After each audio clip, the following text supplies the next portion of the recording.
Саламатсыздарбы ардактуу телекөрүүчүлөр, назарыңыздарда футбол жаңылыктары. FIFA Бельгиядан 2022 жылкы дүйнө чемпиондугуна конуктуу ойноочу форманы алмаштырууну суранды. Буга эмне себеп? ММА мушкери Хабиб Нурмагомедов Катарда өтүп жаткан дүйнөлүк чемпионаттын 3 фаворит командасын атады. Алар кайсыл өлкөлөр?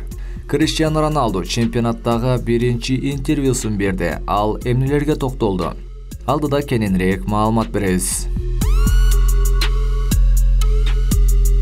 Эл аралык футбол федерациясы Бельгия курама командасынын Катарда өтүүчү дүйнөлүк чемпионатка конуктуу ойноочу кийимдин дизайнын өзгөртүүгө мажбурлоодо деп билдирет маалымат булактарына. Буга Бельгиянын футбол федерациясы тарабынан формаларына орток баалуулуктар символдоштурулган. Асан өсөн түстөрүн пайдаланганы, ага кошо арткы бетинде Love деген жазууну колдонгону себеп болгон.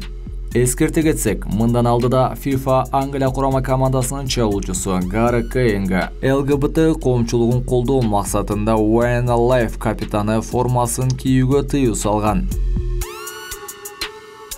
US уюмунун жеңил салмактагы мурдагы чемпиону Хабиб Нурмагомедов Катарда өтүп жаткан дүйнөлүк чемпионаттын фавориттери деп эсептеген 3 команданы атады. Менин оюмча Англия абдан жакшы оюн көрсөтөт. Мен Бразилия менен Нидерландыны да айтам. Ошондой эле Аргентина, Франция, Испания, Хорватия, Бельгия, Германия бар. Булар абдан сонун командалар, бирок мен 3 команданы тандадым. Келгиле, баары кандай болорун көрөбүз деген орусиялык мушкер. Манчестер Юнайтедтин жана Португалия курама командасынын чабуучусу Криштиану Роналду Катарда өтүп жаткан дүйнөлүк чемпионаттын алкагында журналисттерге интервью берди. Анда ал Гана менен өтүүчү оюн тууралуу пикирин билдирди. Мен азыр өзүмдү аябай жакшы сезип жатам. Бул чемпионатты эң мыкты деңгээлде өткөрүүгө жана командама максатыбызга жетүү үчүн жардам берүүгө толук даярмын.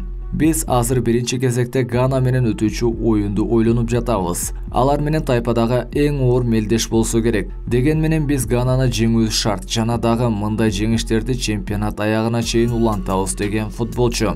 Мындан сырткары бул интервью убагында журналисттер Роналдого бул чемпионатта Аргентинанын же Португалиянын жеңишке жетүүсү, ким футбол королу экендигин далилдейби деп суроо беришти. Ал болсо берилген суроого мен мындай ойлойм. Ким жеңишке жетсе дагы бул мелдешүү улана берет. Мисалга жашоодогу бардык нерселер сыңар эле, бирөөгө кара чач жакса, бирөөгө сары чач жагат. Мен жөн гана чемпионатта жеңишке жетүүнү каалайм. Эгер мага бул кубок менен эң акыркы сыйлыгым болорун айтышса да, мен ыраазымын. Ушул убакытка чейин жеткен ийгиликтериме сыймыктанам. Деген менен алардын катарында дүйнө чемпиону болууну кыялданам. Негизгиси бизде максат бар. Калганын убакыт көрсөтөт деп жооп берген.